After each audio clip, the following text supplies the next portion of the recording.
13 number का Roman अक्षर है। कहता है उस द्विघात बहुपद को ज्ञात करें जिसके शून्य 1, -3 है ना, 1 और -3 है, यानी ये अल्फा का मान दिया, ये बीटा का मान दिया है।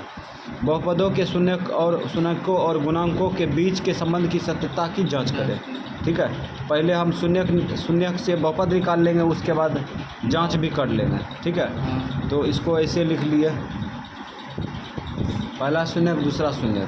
ठीक है, और उसके बाद अब द्विघात बहुपद ज्ञात, तो द्विघात बहुपद ज्ञात कर लेते हैं। तो द्विघात बहुपद ज्ञात करने के लिए पहले अल्फ़ा प्लस बीटा का मान निकालेंगे, उसके बाद अल्फ़ा गुना बीटा, उसके बाद सूत्र रख के मान कूट कर देंगे। ठीक है, या डायरेक्ट सूत्र रख के भी निकाल सकते हैं। तो हम क्या करते हैं, अल्फ़ा प्लस बीटा यानी शून्यकों का योगफल निकालते हैं।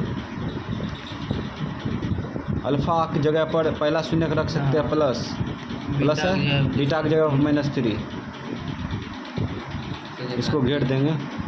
अब ये प्लस गुना -3 घटेगा तो कितना आएगा, -3 -2, हाँ -2। ठीक, अब अल्फ़ा गुना बीटा लगा, अल्फ़ा गुना बीटा बराबर -by, यहाँ -by नहीं लगाएंगे, cy होता है।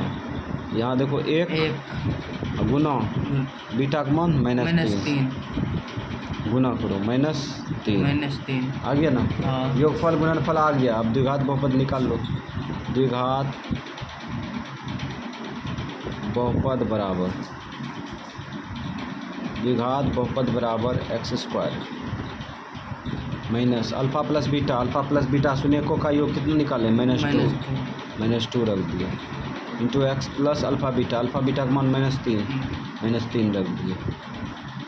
तो यहाँ पे आ गया x², तो यहाँ पर हो गया माइनस गुना माइनस प्लस 2x प्लस गुना -3।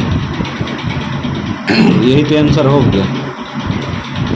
अब जांच, ठीक, अब जांच करेंगे। जांच अल्फ़ा प्लस बीटा बराबर क्या होता है, -by। अल्फ़ा पहला शून्य है ना, पहला शून्य 1 प्लस बीटा दूसरा शून्य -3 बराबर -b का मान x का गुणांक +2 x² का गुणांक 1।